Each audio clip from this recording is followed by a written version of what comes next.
नमस्कार दोस्तों, मेरा नाम है आशीष राठौर। आज बहुत ही अहम जानकारी सामने आई है भारतीय रेलवे की तरफ से, जो कि आप लोगों को मैं देने जा रहा हूं। 2026 में रेलवे ने एक बहुत ही बड़ा फैसला लिया और शायद पहली बार मैंने ऐसा रेलवे में होता देखा, इस तरीके की सोच डेवलप होती हुई देखी। बताया गया कि 52 वीक्स जो 2026 में होंगे, उन 52 वीक्स में 52 रिफॉर्म्स किए जाएंगे। ये रिफॉर्म्स जो होंगे, हर एक वीक में एक रिफॉर्म लेके आया जाएगा भारतीय रेलवे में, जो कि टाइम बाउंड प्रोग्राम है। 2026 में लॉन्च हुआ है। एक स्ट्रक्चरल रिफॉर्म होंगे ये।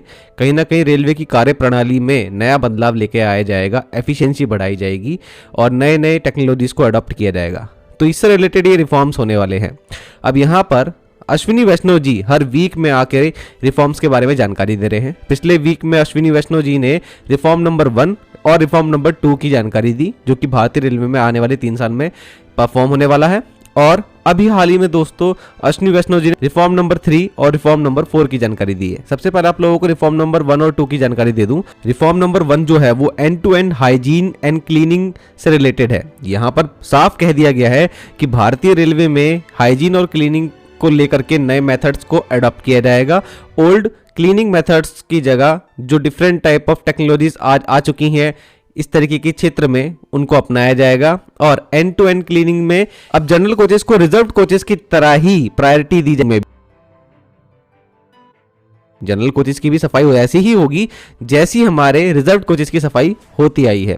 तो ये काफी अच्छा फैसला और एक अच्छी सोच दिखाई देती है मुझे यहाँ पर भारतीय रेलवे की।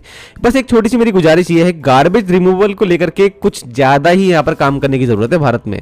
क्योंकि आज भी ट्रेन में जो ऑनबोर्ड पेंट्री कर्मचारी होते हैं, वो जो ट्रेन के अंदर गार्बेज है उसको ट्रैक पर फेंकते हैं और आज भी फेंकते हुए दिखाई दे रहे हैं। मैंने अभी रिसेंटली जर्नी करी थी और अभी भी मेरा एक्सपीरियंस कुछ ऐसा ही रहा।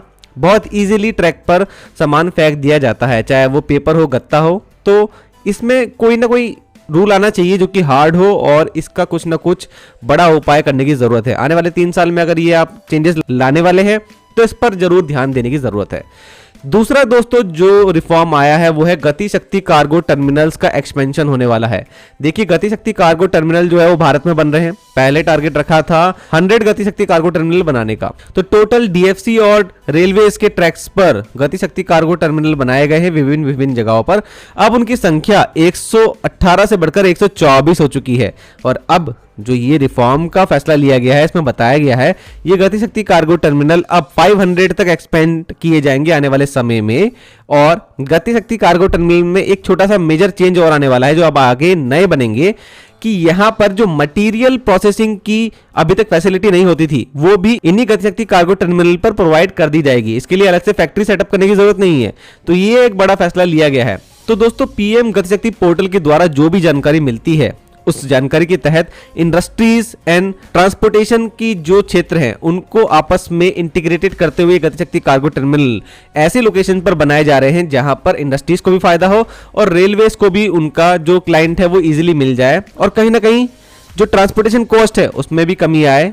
तो देश के लिए काफी फायदेमंद ये गति शक्ति कार्गो टर्मिनल आगे होने वाले हैं, इसलिए इनका एक्सपेंशन भी आगे तेजी से करने की जरूरत है। अब दोस्तों बात करते हैं रिफॉर्म नंबर 3, जिसकी जानकारी भी हाल ही में अश्विनी वैष्णव जी ने दी है।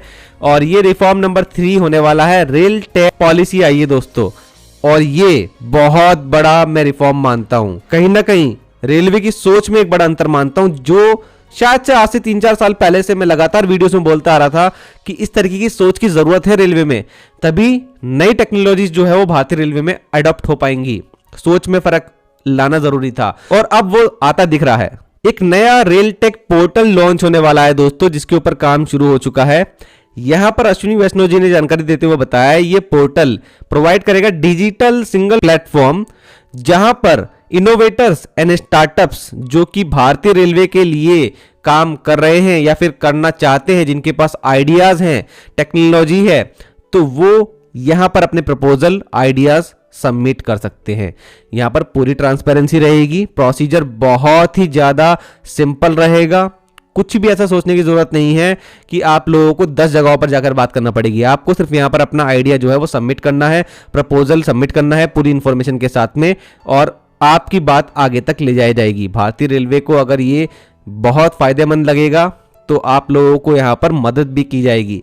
जैसे कि यहां पर जो डेवलपमेंट होगा किसी भी तरीके की फैसिलिटी का, सॉल्यूशन का अगर आप जो देते हैं, उस प्रोडक्ट का जो डेवलपमेंट होगा उस स्टेजेस में भी रेलवे मदद करेगा आपकी।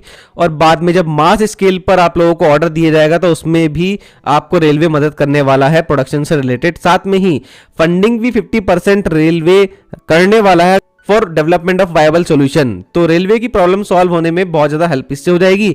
और कहीं ना कहीं जो लोगों का स्टार्टअप्स है, इंडस्ट्रीज, इंस्टीट्यूशंस और इनोवेटर्स, सभी को बहुत ज़्यादा अच्छा यहाँ पर एक प्लेटफॉर्म मिल जाएगा, जहां पर अभी लोगों के पास आइडिया तो बहुत थे। एम्बेडेड सिस्टम्स पे कितना लोग काम करते हैं भारत में, लेकिन ये सभी आइडियाज जो है वो कहीं ना कहीं खो जाते हैं, सिर्फ प्रोजेक्ट के रूप में रह जाते हैं, आगे उनका कोई यूज नहीं दिख पाता रेलवेज में। आज L2M रेल जैसे स्टार्टअप जो है भारतीय रेलवे के लिए कितना सारा टेक्नोलॉजिकल चेंजेस लेकर आ रहे हैं और रेलवे अडॉप्ट भी कर रहा है उनकी टेक्नोलॉजी को। तो ऐसे ही भविष्य में और भी स्टार्टअप्स आएंगे।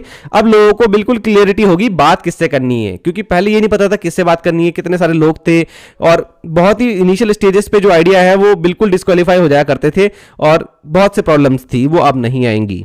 तो यहां पर मुझे लगता है कि काफी अच्छा मूव है। और यहां पर कुछ एग्जांपल भी दिए गए हैं, जैसे कि AI based elephant intrusion detection system. इस तरीके के सिस्टम जो स्टार्टअप्स है वो इंडियन रेलवेज के लिए बना सकते हैं, प्रपोजल उसका सबमिट कर सकते हैं।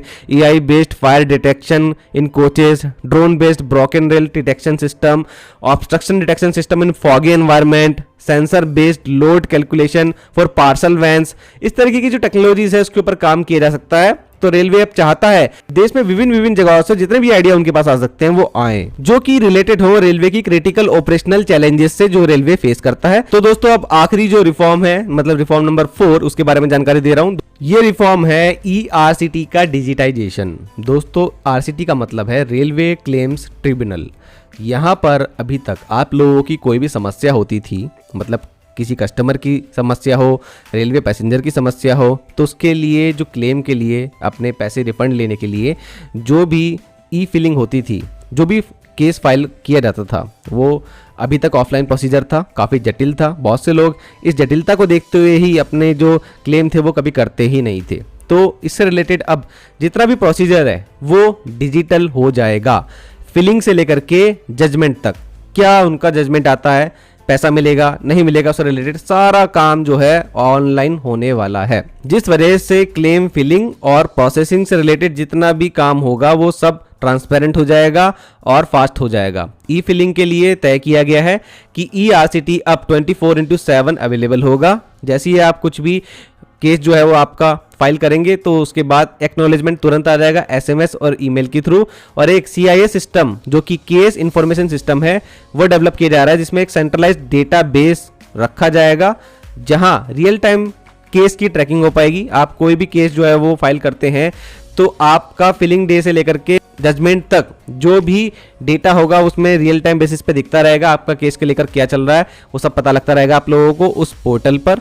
साथ में ही यहाँ तय किया गया है कि जजमेंट जो होगा उसके लिए जो 23 बेंचेस हैं इंडिया में जजेस की, वो एक सिंगल डिजिटल सिस्टम से कनेक्ट हो जाएंगी। पेपरलेस कोर्ट का सेटअप इस तरह से यहाँ पे होने वाला है। आपको कोई भी बहुत ज़्यादा हैक्टिक काम करने की ज़रूरत नहीं है। जो भी फैसला होगा आप लोगों को ऑनलाइन सब पता लगता रहेगा, आपका पैसा वापस मिलेगा नहीं मिलेगा। तो दोस्तों यहाँ पर एग्जाम्पल के तौर पर आप ले सकते हैं कि जैसे कि किसी पैसेंजर का कोई भी क्लेम हो जिसके लिए वो ई फिलिंग करता है, जैसे कि इंजरी से रिलेटेड, डेथ से रिलेटेड, जो कि रेलवे एक्सीडेंट्स में हो जाती है, accidental fall, loss, damage of goods, आपका सामान अगर खो जाता है या रेलवे की गलती से आपका सामान जो है वो खराब होता है, पार्सल मतलब रेलवे के क्लाइंट का भी कहीं ना कहीं यहाँ पर लॉस अगर होता है तो उससे रिलेटेड जो रिफंड होते हैं, और कोई फ्रेट के चार्जेस जो हैं उससे रिलेटेड भी रिफंड होते हैं अगर जो क्लाइंट है रेलवे का उसका सामान खराब होता है मालगाड़ी में।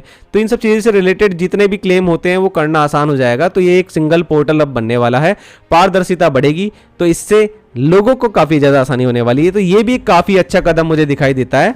तो दोस्तों आप लोगों को कैसे लगी ये 4 रिफॉर्म्स जरूर से मुझे कमेंट सेक्शन में बताइएगा। अब लगातार अगर हर वीक में अश्विनी वैष्णव जी इस तरीके से सभी रिफॉर्म्स की जानकारी देते रहेंगे तो मैं आप लोगों को लगातार एक्सप्लेन करने आऊंगा, इसलिए आप चैनल के साथ बने रहिएगा।